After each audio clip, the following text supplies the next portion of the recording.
নুরুল হুদাকে হেনস্থায় দলের জড়িতদের বিরুদ্ধে ব্যবস্থা নেবে বিএনপি। কমেছে মব সহিংসতা, বললেন স্বরাষ্ট্র উপদেষ্টা। গাফিলতি পেলে পুলিশের বিরুদ্ধেও ব্যবস্থা। শেখ হাসিনার বিরুদ্ধে অভিযোগ গঠনের শুনানি 1 জুলাই। পলাতক থাকায় আইনজীবী নিয়োগ। আদালতে হাজির না হলে টিউলিপের অনুপস্থিতিতেই চলবে বিচার কাজ, বলছে দুদক। দেশে এখনই বাড়ছে না জ্বালানি তেলের দাম। 45 দিনের মজুতের পাশাপাশি ক্রয়াদেশ আছে 6 মাসের, জানালেন উপদেষ্টা। বিকল্প উৎস থেকে এলএনজি যোগানের আশ্বাস।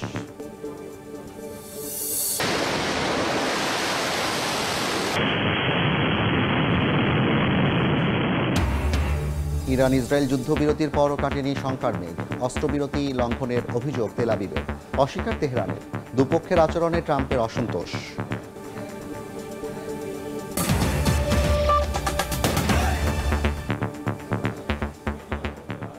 জনপদের সময়ের সঙ্গে আছি আমি জাফর সাদিক। নির্বাচন বানচাল করতে সংস্কার ও বিচার নিয়ে কালক্ষেপণের অভিযোগ করেছেন বিএনপি নেতারা।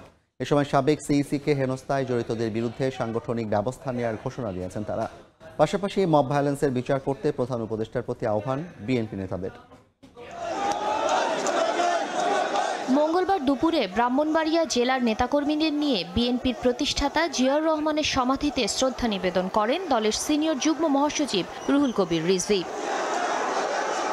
পরে সংবাদ মাধ্যমকে বলেন, ভোটারবিহীন নির্বাচনের জন্য সাবেক 3 সিইসি দায়ী থাকলেও আইনসম্মতভাবেই তাদের অপরাধের বিচার চায় বিএনপি। মব জাস্টিসে দলের অভিযুক্তদের বিরুদ্ধে সাংগঠনিক ব্যবস্থা নেওয়া হবে বলে আবারও হুঁশিয়ার করেন তিনি। আদালতের প্রাঙ্গণে কাউকে ডিম ছুঁড়ে মারা হবে, কাউকে জিতা নিক্ষেপ করা হবে এবং বাড়িতে লোকজন গিয়ে তাকে টেনে হিচড়ে বের করবে, এইটা বিএনপি কখনোই পছন্দ করে না। যারাই এই কাজ করেছে তাদের অবশ্যই এই সরকারকে খুঁজে বের করে তাদের দৃষ্টান্তমূলক বিচার করতে হবে। পাশাপাশি যারা গণতন্ত্র ধ্বংস করেছে, যারা নির্বাচন ধ্বংস করেছে, যারা দিনের ভোট রাত্রে করেছে, যারা দামি নির্বাচন করেছে, এর জন্য দায়ী এই 3 নির্বাচন কমিশন, তাদের আইনসঙ্গতভাবে বিচার। বিএনপির 31 দফা নিয়ে সকালে রাজধানীর উত্তরার আজমপুরে লিফলেট বিতরণ করেন দলের ভাইস চেয়ারম্যান আব্দুল আউল মিন্টু। নির্ধারিত সময়ে নির্বাচন দেওয়ার তাগিদ দিয়ে বলেন, নির্বাচিত সরকার না থাকাতেই মব জাস্টিস হচ্ছে। যারা এই মব জাস্টিসের সাথে জড়িত তাদের সবাইকে আইনের আওতায় আনা হোক। আগে বিচার, পরে সংস্কার, আগে সংস্কার, পরে নির্বাচন, এগুলি সবই নির্বাচনকে বানচাল করা ষড়যন্ত্র। সরকার ও বিচার চলমান প্রক্রিয়া হওয়ায় নির্বাচনের পরও এই দুটোই চলবে বলে মন্তব্য করেন আব্দুল আউল মিন্টু। শাকিলা শারমিন, সময় সংবাদ, ঢাকা। সাবেক প্রধান নির্বাচন কমিশনার KM নুরুল হুদাকে লাঞ্ছিত করার ঘটনায় জড়িত কেউই ছাড় পাবে না বলে জানিয়েছেন স্বরাষ্ট্র উপদেষ্টা জাহাঙ্গীর আলম চৌধুরী। তবে আগের চেয়ে মব সহিংসতা কমেছে বলেও দাবি করেন তিনি। এদিকে কোনো ধরনের মব জাস্টিসকে প্রশ্রয় দেওয়া হবে না বলে জানিয়েছেন ডিএমপি কমিশনার শেখ মোহাম্মদ সাজ্জাদ আলী। কোনো পুলিশ সদস্যের গাফিলতি পেলে ব্যবস্থা নেওয়ার হুঁশিয়ারি দেন তিনি। সাবেক প্রধান নির্বাচন কমিশনার KM নুরুল হুদাকে গলায় জুতার মালা পরিয়ে লাঞ্ছিত করার ঘটনায় ফের আলোচনায় আসে মব ভায়োলেন্স। রোববার রাজধানীর উত্তরার বাসা থেকে তাকে বের করে এনে জুতা দিয়ে আঘাত ও ডিম নিক্ষেপের ভিডিও সামাজিক মাধ্যমে ছড়িয়ে পড়লে সমালোচনার ঝড় ওঠে। এরপর সেদিনই রাতে সরকারের পক্ষ থেকে বিবৃতি দিয়ে তাকে শারীরিকভাবে লাঞ্ছিত করা বেআইনি, আইনের শাসনের পরিপন্থী ও ফৌজদারি অপরাধ বলে উল্লেখ করা হয়। এমন পরিস্থিতিতে মঙ্গলবার ডিএমপি সদর দপ্তরে এক অনুষ্ঠান শেষে ডিএমপি কমিশনার বলেন, এখন থেকে কোনো ধরনের মব জাস্টিসকে প্রশ্রয় দেওয়া হবে না। কোনো পুলিশের গাফিলতি থাকলেও ব্যবস্থা নেওয়া হবে তাদের বিরুদ্ধেও। মব জাস্টিস, আমরা মব জাস্টিস অ্যালাউ করতেছি না। কেউ যেন কোনো অপরাধীকে ধরার জন্য না যায়। আপনারা আমাদেরকে খবর দেন, আমরা যাব, আমরা ধরব, আমরা তাদের বিরুদ্ধে আইনগত ব্যবস্থা নেবেন। এদিকে সচিবালয়ে আইন শৃঙ্খলা সংক্রান্ত উপদেষ্টা পরিষদ কমিটির বৈঠক শেষে সাংবাদিকদের প্রশ্নের জবাবে স্বরাষ্ট্র উপদেষ্টা সাবেক সিইসির উপর হামলার ঘটনায় দুঃখ প্রকাশ করে বলেন, জড়িতরা কেউ রেহাই পাবে না। আগের চেয়ে মব সহিংসতা কমে এসেছে বলেও দাবি করেন তিনি। এই ঘটনাটা কোন অবস্থায় কিন্তু মেনে নেওয়া যায় না। আর এই ঘটনা যারা ঘটিয়েছে তাদের কিন্তু একজনের, আপনারা জানেন, অলরেডি আমরা আইনের আওতায় নিয়ে এসেছি এবং অন্যান্য যদি কেউ এটার সাথে জড়িত থাকে আমরা অন্যান্য আরও তো অনেক জড়িত আছে ফুটেজ দিয়ে আমরা সবারই আইনের আওতায় নিয়ে আসবো। আগামী জাতীয় নির্বাচন সামনে রেখে দেশের আইনশৃঙ্খলা পরিস্থিতি নিয়ন্ত্রণে সরকার তৎপর জানিয়ে উপদেষ্টা বলেন, পরিস্থিতি স্বাভাবিক রাখার বিষয়ে আইনশৃঙ্খলা বাহিনীর প্রধানরা নিশ্চিত করেছেন। নির্বাচন কমিশনের চাহিদা অনুসারে সব ধরনের সহযোগিতা করা হবে বলেও জানান তিনি। নির্বাচনের ব্যাপারে আলোচনা হয়েছে যেন আইন শৃঙ্খলা পরিস্থিতিটা যেন ভালো থাকে। সব বাহিনী প্রধানরা একটা এনশিওর করছে যে ওই সময় পরিস্থিতি ভালো থাকবে। নির্বাচনে আইন শৃঙ্খলা পরিস্থিতি ভালো থাকাটা শুধু আইন শৃঙ্খলা বাহিনীর উপরে নির্ভর করে না, যারা পার্টিসিপেট করে তাদের উপরেও কিন্তু নির্ভর করে। বর্তমানে পুলিশ সদস্যরা আগের চেয়ে আরও অনেক সক্রিয় এবং মানবিক বলেও জানান স্বরাষ্ট্র উপদেষ্টা। পুলিশের সক্ষমতা আমি বলবো আগের থেকে অনেক বেড়েছে। প্রসূন আশিস, সময় সংবাদ, ঢাকা। জুলাই আগস্টের হত্যাযজ্ঞের মামলায় শেখ হাসিনা ও আসাদুজ্জামান খান কামালের পক্ষে সরকারি খরচে আইনজীবী নিয়োগ দিয়েছেন আন্তর্জাতিক অপরাধ ট্রাইব্যুনাল। আগামী মঙ্গলবার শুরু হবে অভিযোগ গঠনের শুনানি। এদিন প্রসিকিউশন ট্রাইব্যুনালকে জানায়, আশুলিয়ায় 6 লাশ পোড়ানোর মামলায় 16 জনের সম্পৃক্ততার প্রমাণ মিলেছে। মঙ্গলবার প্রসিকিউশন ট্রাইব্যুনালকে জানান, চাঞ্চল্যকর এই হত্যা এবং লাশ পোড়ানোর ঘটনায় 16 জনের সম্পৃক্ততা মিলেছে। তদন্ত রিপোর্টও হাতে পেয়েছেন তারা। পরে আনুষ্ঠানিক অভিযোগ দাখিলের জন্য 2 জুলাই দিন ধার্য করা হয়। আমরা 1 সপ্তাহ সময় চেয়েছি ফরমাল চার্জ দাখিলের জন্য। এখানে 16 জনকে অ্যাকিউজ করা হয়েছে। আমরা স্ক্রুটিনি করে দেখছি, আশা করছি 2 জুলাই এটা দিন ধার্য হয়েছে, এর মধ্যেই ফরমাল চার্জ দাখিল করতে পারবো। এদিন জুলাই আগস্টের হত্যাযজ্ঞের মামলায় শেখ হাসিনার বিচার শুরুর আগে তার পক্ষে আইনজীবী নিয়োগ দিয়েছেন বিশেষ ট্রাইব্যুনাল। আইনজীবী দেওয়া হয়েছে সাবেক স্বরাষ্ট্রমন্ত্রী আসাদুজ্জামান খান কামালের পক্ষেও। 1 জুলাই এই মামলার অভিযোগ গঠনের শুনানির দিন ধার্য করা হয়েছে। তাদেরকে হাজির হওয়ার জন্য বিজ্ঞপ্তি দেওয়া হয়েছিল, তারা হাজির হন নাই এবং যেহেতু হাজির হন নাই, পলাতক আসামিদের বিষয়ে যে বিধান ইন্টারন্যাশনাল ক্রাইমস ট্রাইব্যুনাল অ্যাক্ট 1973 যে স্টেট ডিফেন্স নিয়োগ করা হয়, সেই স্টেট ডিফেন্স নিয়োগ ট্রাইব্যুনাল করবেন। চিফ প্রসিকিউটরের বিশেষ পরামর্শক টবি ক্যাডম্যান বলছেন, পলাতক আসামিদের পক্ষে কাকে আইনজীবী নিয়োগ দেওয়া হবে তার সম্পূর্ণ এখতিয়ার আদালতের। কেউ যদি বিচার প্রক্রিয়ায় অংশ না নেয়, বয়কট করে, তখন বিচারকদের বাধ্যবাধকতা থাকে আসামিদের ন্যায় বিচার নিশ্চিতের স্বার্থে তাদের পক্ষে দক্ষ আইনজীবী নিয়োগ দেয়া। তবে কোন আইনজীবী নিয়োগ দেওয়া হবে সেটি শুধু বিচারকদের বিষয়। এর আগে আদালত অবমাননার মামলায় শেখ হাসিনার পক্ষে আইনজীবী নিয়োগ নিয়ে বিতর্ক দেখা দিয়েছে। বিতর্ক এড়াতে অভিজ্ঞ ও নিরপেক্ষ আইনজীবী নিয়োগ দেওয়া উচিত বলে মনে করেন আইনজীবীরা। আফজার হোসেন, সময় সংবাদ, ঢাকা। আদালতে উপস্থিত না হলে টিউলিপ সিদ্দিকের অনুপস্থিতিতেই বিচার কাজ চলবে বলে জানিয়েছেন দুদক চেয়ারম্যান। চিঠি দিয়ে তার বিরুদ্ধে দুর্নীতি মামলা বন্ধের দাবিকে হাস্যকর বলে মন্তব্য করেন তিনি। আইনজীবীর মাধ্যমে পাঠানো ওই চিঠিতে টিউলিপ ব্রিটেনকে খাটো করেছেন বলেও মনে করেন আব্দুল মোমেন।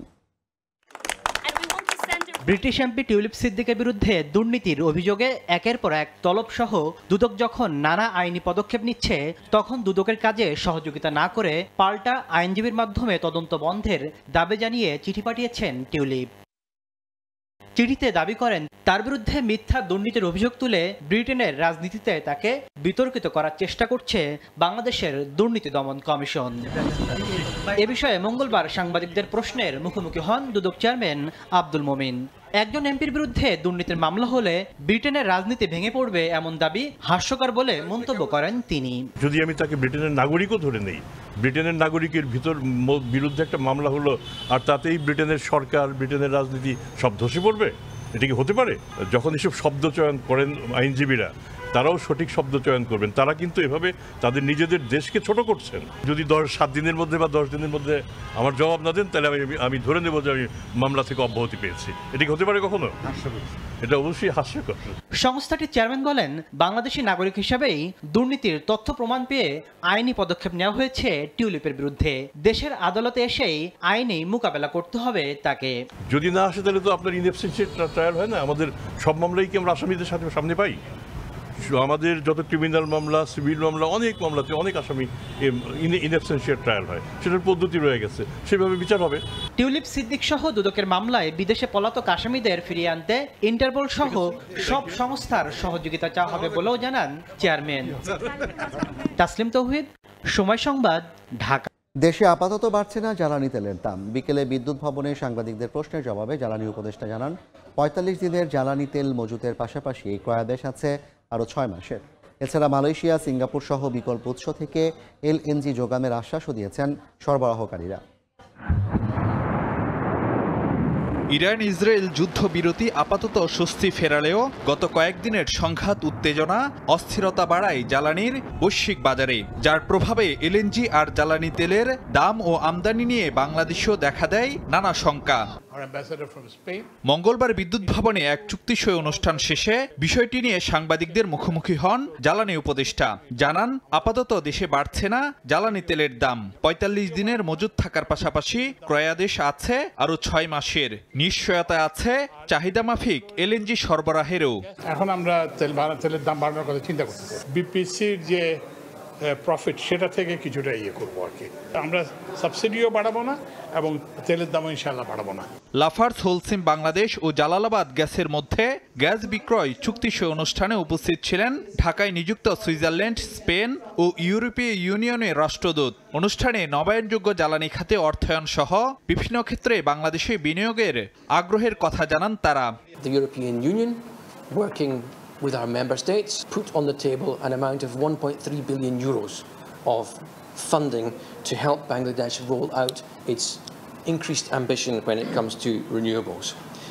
অনুষ্ঠানে লাফার্জ হোলসিম বাংলাদেশ ও জালালাবাদ গ্যাসের মধ্যে 10 বছর মেয়াদী চুক্তি সই হয়। সে অনুযায়ী লাফার্জ হোলসিম বাংলাদেশকে দৈনিক 16 মিলিয়ন ঘনফুট হারে গ্যাস সরবরাহ করবে জালালাবাদ গ্যাস বিতরণ কোম্পানি। ফারুক ভিয়া, রবিন, সময় সংবাদ, ঢাকা। এনসিপির সদস্য সচিব আখতার হোসেনকে লক্ষ্য করে ককটেল নিক্ষেপের প্রতিবাদে ময়মনসিংহে বিক্ষোভ মিছিল করেছেন দলটির নেতাকর্মীরা। বিকেলে এনসিপি ময়মনসিংহ জেলা কমিটির উদ্যোগে বিক্ষোভ মিছিল বের করা হয়। নগরীর টাউন হল মোড় থেকে শুরু হয়ে মিছিলটি বিভিন্ন সড়ক ঘুরে নতুন বাজার মোড়ে গিয়ে শেষ হয়।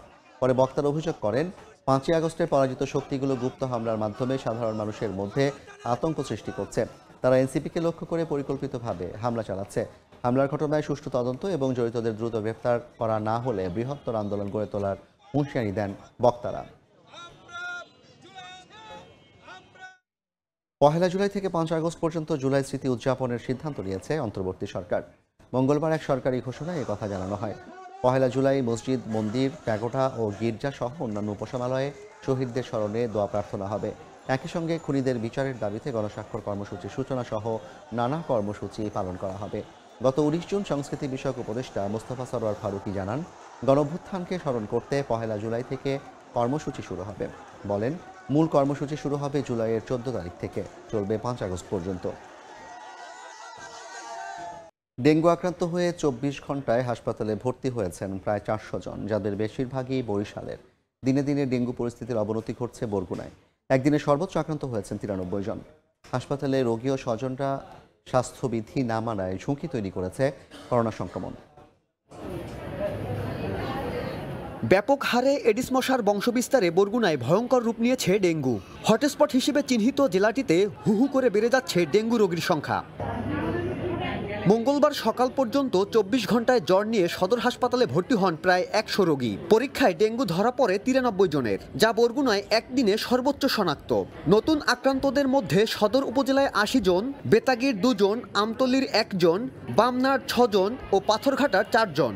ডেঙ্গুর প্রকোপের মধ্যে করোনার হানায় আতঙ্কিত স্থানীয়রা। মাথা ব্যথা করে অ্যান্ড প্রচণ্ড পরিমাণ গা ব্যথা আর হচ্ছে জ্বর। একজন রুগী তার সাথে 5-6 জন থাকে, তার আত্মীয়স্বজন, এটা দিয়ে আরো বেশি পরিস্থিতিতে বেশি ঘোলাটে হয়। মানুষের ভিতরে এখন কিন্তু একটা আতঙ্ক তৈরি হয়ে গেছে। এমনিতেই দেশে করোনার খুব সংক্রমণের ঝুঁকি বাড়ছে, কিন্তু এখানে কারো মুখে মাস্ক নাই। পরিস্থিতি নিয়ন্ত্রণে মশক নিধন কার্যক্রম জোরদার করার বিকল্প দেখছেন না চিকিৎসকরা। মশক নিধন কার্যক্রমও চলছে, রোগীর সংখ্যাও বাড়ছে। এখন মশক নিধন কার্যক্রম যদি আরো একটু জোরদার করা যেত, আসলে যদি মশক মারা সম্ভব হইতো, তাহলে হয়তো আমরা আশা করছি যে রোগী কমে যাবে। বরগুনায় ডেঙ্গু আক্রান্তের সংখ্যা দাঁড়িয়েছে 2495 জনে, আর মারা গেছেন 22 জন। সাইফুল মিরাজ, সময় সংবাদ, বরগুনা। সিলেট ও লালমনিরহাটের সীমান্ত দিয়ে 46 জনকে পুশইন করেছে ভারতীয় সীমান্তরক্ষী বাহিনী বিএসএফ। বিজিবি জানায়, ভোরে সিলেটের নোয়াকোট ও মিনাটিলা সীমান্ত এলাকা দিয়ে ভারত থেকে 39 জনকে পুশইন করে বিএসএফ। তাদের মধ্যে কুড়িগ্রামের ৩৮ ও পাবনার একজন রয়েছেন। অবৈধভাবে বিভিন্ন সময়ে কাজের সন্ধানে ভারতে গিয়েছিলেন তারা। এদিন লালমনিরহাটের পাটগ্রামের বাউরা হোসনাবাদ সীমান্ত দিয়ে 7 জনকে পুশকিন করা হয়। পরে স্থানীয়রা আটক করে বিজিবির কাছে হস্তান্তর করে। এ ঘটনায় বিজিবির পক্ষ থেকে বিএসএফকে পতাকা বৈঠকের আহ্বান জানানো হয়। বর্ষা শুরু হওয়ায় কুড়িগ্রামে ভাঙন আতঙ্কে দিন কাটছে নদীপাড়ের মানুষদের। এরই মধ্যে গত 2 মাসে ভাঙনের কবলে ভিটেমাটি হারিয়েছে অন্তত 3 শতাধিক পরিবার। হুমকিতে রয়েছে সরকারি বেসরকারি নানা স্থাপনা ও ফসলি জমি। অবশ্য বর্ষায় ভাঙন মোকাবিলায় প্রস্তুতির কথা জানিয়েছে পানি উন্নয়ন বোর্ড। বাদশা সৈকতের তথ্য ও জামিল মিয়ার ছবিতে রিপোর্ট। নদীর পানি বাড়ে আর সেই সঙ্গে বাড়ে আতঙ্ক। ভাঙছে অরক্ষিত নদীর পাড়। তাই আগেভাগেই ঘরবাড়ি সরিয়ে নিয়েছেন অনেক বাসিন্দা। প্রতিবছর বর্ষা আসলেই ভাঙন তীব্র হয়ে ওঠে কুড়িগ্রামের ওপর দিয়ে প্রবাহিত ব্রহ্মপুত্র, ধরলা, তিস্তা ও দুধকুমারের 2 পাড়। ভাঙন শুরু হলে ঘরবাড়ি সরানোর সময়টুকু পান না নদী পাড়ে মানুষ। তাই এবার একটু আগেভাগেই ঘরবাড়ি সরিয়ে নিয়েছেন নদ নদীর তীরে থাকা বাসিন্দারা। শহ বাড়ি ঘর দুয়ার নদীর মাঝে বিলীন হয়ে গেছে, এখনো নদী ভাঙতেছে। এই বয়সে 16 বার বাড়ি ভাঙলে আমার জীবনে কি থাকে? যতগুলো জমা জমি ভাঙি গেছে, আমি নিশ্চয় পড়ে আছি, আবাদ করে খেতে পারি না। নদীর কাজ হয় না এখানে, আমরা বাড়ি ভাঙতে ভাঙতে নিঃস্ব হয়ে গেলাম। এদিকে নদ নদীর ভাঙন কবলিত 20টি পয়েন্টের মধ্যে 14টি পয়েন্টে জরুরি ভিত্তিতে অস্থায়ী প্রতিরোধের কাজ চলমান রয়েছে বলে জানায় পানি উন্নয়ন বোর্ড। জিওব্যাগ দ্বারা এই ইমার্জেন্সি ভিত্তিতে কার্যক্রমগুলো বাস্তবায়ন করা হচ্ছে। এর বাইরেও যেসব জায়গায় ভাঙন রয়েছে আমরা সেগুলো যাচাই বাছাই করছি। কুড়িগ্রামে ব্রহ্মপুত্র, ধরলা, তিস্তা ও দুধকুমারের 2 পাড়ের দৈর্ঘ্য 350 কিলোমিটারের বেশি। এর মধ্যে অরক্ষিত পাড় রয়েছে 300 কিলোমিটার। সময় সংবাদ, কুড়িগ্রাম। দিনাজপুরের হিলিতে আবারও বেড়েছে চালের দাম। ধানের দাম বৃদ্ধির অজুহাতে প্রকারভেদে প্রতি কেজি চাল 4 থেকে 5 টাকা বেশি দামে বিক্রি করছেন ব্যবসায়ীরা। এতে ক্ষোভ প্রকাশ করেন ক্রেতারা।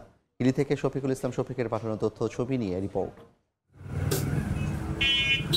চলছে বোরো ধানের ভরা মৌসুম। অধিকাংশ জমি থেকে ধান কাটা শেষে সরবরাহ করা হয়েছে মিলে। ইতোমধ্যে নতুন চাল ঢুকছে বাজারেও। তবে দিনাজপুরে হিলিতে চালের সরবরাহ ভালো থাকলেও দামে আগুন। প্রায় সব ধরনের চালে কেজি প্রতি বেড়েছে 4 থেকে 5 টাকা। এতে বিপাকী নিম্ন আয়ের মানুষ। সিন্ডিকেট করে চালের দাম বাড়ানোর অভিযোগ। 50 টাকার চাল 54 টাকা নিচ্ছে। এখন আমরা গরিব মানুষ কিভাবে খাবো এরকম করে? এভাবে চালের দাম বাড়লে তো আমাদের ক্ষতি। এদিকে ব্যবসায়ীদের দাবি, চাল আমদানি বন্ধের কারণে দেশি চালের উপর চাপ বেশি। এছাড়া ধানের মন প্রতি দাম বাড়ায় চালের দামও ঊর্ধ্বমুখী। এলসির যে চালগুলো আসতেছিল এখন টোটালি বন্ধ। এখন এই জন্য দেশি চালের উপরে দেখা যাচ্ছে পড়ছে। এলসি যদি না আসে, না হলে চালের বাজার আরো বাড়বে। আর চালের বাজার বাড়া মানে ধানারা সিন্ডিকেট করতেছে। অবশ্য নিয়মিত বাজার তদারকি করার কথা জানায় স্থানীয় প্রশাসন। প্রতিনিয়ত সেখানে খোঁজ রাখছি যে কেউ যেন অবৈধ মজুত করে চালের দাম বৃদ্ধি করতে না পারে। বর্তমানে বাজারে স্বর্ণা 52 থেকে বেড়ে 56 টাকা, আটাশ 56 থেকে 58 টাকা, মিনিকেট 67 থেকে 72 টাকা এবং মোটা চাল 50 থেকে 52 টাকা কেজিতে বিক্রি হচ্ছে। সময় সংবাদ, হিলি। লক্ষ্মীপুরে মজু চৌধুরী ঘাট এলাকায় অবৈধভাবে গড়ে ওঠা 35টি স্থাপনা উচ্ছেদ করা হয়েছে। দুপুরে সেনাবাহিনী, পুলিশ ও আনসার বাহিনীর সহায়তায় অভিযান পরিচালনা করে জেলা প্রশাসন ও পানি উন্নয়ন বোর্ড। এ সময় রহমতকালী খালের 2 পাশে 30 মিটার অংশে উচ্ছেদ কার্যক্রম চালানো হয়। অবৈধভাবে গড়ে ওঠা 35টি দোকানপাট গুঁড়িয়ে দেওয়া হয়। এর আগে গত 21 এপ্রিল অবৈধ দখলদারদের 15 দিনের মধ্যে স্থাপনা সরিয়ে নিতে নোটিশ দেওয়া হয়, কিন্তু কেউ তোয়াক্কা না করায় উচ্ছেদ অভিযান চালায় প্রশাসন। ধর্ষণের অপরাধে শাহজালাল বিজ্ঞান ও প্রযুক্তি বিশ্ববিদ্যালয়ের 2 শিক্ষার্থীকে আজীবন বহিষ্কার করেছে বিশ্ববিদ্যালয় প্রশাসন। গত 19 মে কনসার্টে যাওয়ার কথা বলে রুমে ডেকে নিয়ে এক সহপাঠীকে ধর্ষণের অভিযোগ ওঠে সমাজবিজ্ঞান বিভাগের 2 শিক্ষার্থী আদনান ও পার্থর বিরুদ্ধে। 20 মে ভুক্তভোগী শিক্ষার্থী ওই 2 জন সহ মোট 5 জনের বিরুদ্ধে কোতোয়ালি থানায় মামলা করেন। বর্তমানে তারা পুলিশের হেফাজতে রয়েছেন। 23 জুন আদালত 4 দিনের রিমান্ড মঞ্জুর করেন। এ ঘটনায় শান্ত ও স্বাগত নামে 2 শিক্ষার্থীকে বিশ্ববিদ্যালয় থেকে আজীবন বহিষ্কার করেছে প্রশাসন। রাজশাহীতে 3 দিনব্যাপী আম মেলা শুরু হয়েছে। বিকেলে নগরীর নওদাপাড়া এলাকায় কৃষি সম্প্রসারণ অধিদপ্তরের অতিরিক্ত পরিচালকের কার্যালয় ভবন প্রাঙ্গণে এই মেলা শুরু হয়েছে। মেলায় কুমড়াজালি, জুমরুদ গুটি, গোলাপি গুটি, দুধসর, আরাজাম, চিয়াংমাই, কিং অব চাকাপাত, তালধুমা সহ শতাধিক জাতের আম প্রদর্শন করা হচ্ছে। এছাড়া বিভিন্ন স্টলে বিক্রি করা হচ্ছে আম গাছের চারা। টানা 12 দিন হামলা পাল্টা হামলার পর ইরান ও ইসরায়েলের মধ্যে যুদ্ধবিরতি কার্যকর হয়েছে। দুপক্ষকেই তা মেনে চলার আহ্বান জানিয়েছে যুক্তরাষ্ট্র। এদিকে তেহরানের বিরুদ্ধে যুদ্ধবিরতি লঙ্ঘনের অভিযোগ তুলেছে তেল আবিব, যদিও তা অস্বীকার করেছে পেজেশকিয়ান প্রশাসন। এ অবস্থায় দুদেশের আচরণে অসন্তোষ জানিয়ে ট্রাম্প ইসরায়েলকে বোমাবর্ষণ না করতে সতর্ক করেছেন। মঙ্গলবার ভোরে দফায় দফায় ইসরায়েলে ক্ষেপণাস্ত্র হামলা চালায় ইরান। ইসরায়েলি গণমাধ্যমের দাবি, দক্ষিণাঞ্চলীয় শহর বেরশেভায় কয়েকটি আবাসিক ভবন ক্ষতিগ্রস্ত হয়। নারী ও শিশুসহ হতাহত হন কয়েকজন। যদিও ইরানের বিপ্লবী গার্ড বাহিনীর দাবি, সামরিক স্থাপনা লক্ষ্য করেই ছোড়া হয় ক্ষেপণাস্ত্র। পাল্টা তেহরানের সামরিক ও পরমাণু স্থাপনা লক্ষ্য করে বিমান হামলা চালানোর দাবি করে ইসরায়েলি বাহিনী। এই ঘটনায় ইরানের পরমাণু বিজ্ঞানী সহ বেশ কয়েকজন নিহত হয়েছেন বলে জানা গেছে। যদিও বেশিরভাগ হামলা প্রতিহতের কথা জানায় আইআরজিসি।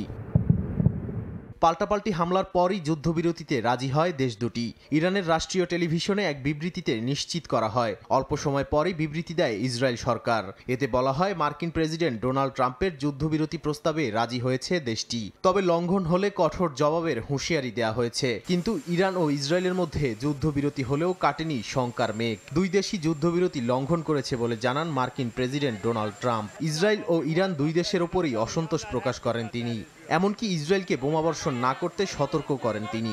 ইরানের বিষয়ে বলেন, তারা আর কোনোদিন পরমাণু অস্ত্র তৈরি করতে পারবে না।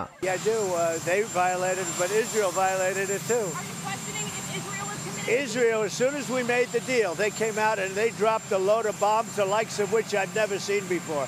The biggest load that we've seen. I'm not happy with Israel. এদিকে আল উদেইদ মার্কিন ঘাঁটিতে হামলার বিষয়ে কাতারের আমিরের সঙ্গে ফোনালাপ করেন ইরানের প্রেসিডেন্ট মাসুদ পেজেশকিয়ান। বিশ্লেষকরা মনে করেন, ইরানে মার্কিন হামলার পর তেহরান হরমুজ প্রণালী বন্ধের উদ্যোগ নিলে দুশ্চিন্তায় পড়ে ট্রাম্প প্রশাসন। যার প্রমাণ মেলে কাতারে মার্কিন বিমান ঘাঁটিতে ইরানের ক্ষেপণাস্ত্র হামলার পর যুক্তরাষ্ট্রের প্রেসিডেন্টের নমনীয় সুরে। পাল্টা হামলার হুমকি দেওয়ার পরিবর্তে হামলার আগে আগাম সতর্কবার্তা দেয়ায় তেহরানকে ধন্যবাদ জানান তিনি। এর পরপরই ইরান ইসরায়েল যুদ্ধবিরতিতে রাজি হওয়ার বিষয়ে সামাজিক মাধ্যম ট্রুথ সোশ্যালে এক পোস্ট করেন ডোনাল্ড ট্রাম্প। দুই দেশকেই যুদ্ধবিরতি মেনে চলতে বলেন তিনি। নাদিম মারজান, সময় সংবাদ। জনপদের সময়ের শীর্ষ সংবাদগুলো জানিয়ে দিচ্ছে আরেকবার। নুরুল হুদাকে হেনস্থায় দলের জড়িতদের বিরুদ্ধে ব্যবস্থা নেবে বিএনপি, কমেছে মব সহিংসতা, বললেন স্বরাষ্ট্র উপদেষ্টা। গাফিলতি পেলে পুলিশের বিরুদ্ধে ব্যবস্থা। শেখ হাসিনার বিরুদ্ধে অভিযোগ গঠনের শুনানি 1 জুলাই, পলাতক থাকায় আইনজীবী নিয়োগ। আদালতে হাজির না হলে টিউলিপের অনুপস্থিতিতেই চলবে বিচার কাজ, বলছে দুদক।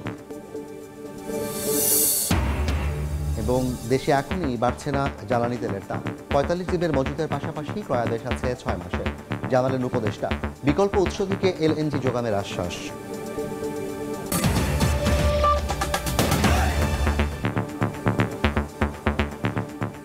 এই ছিল জনপদের সময়। সঙ্গে থাকুন সময়।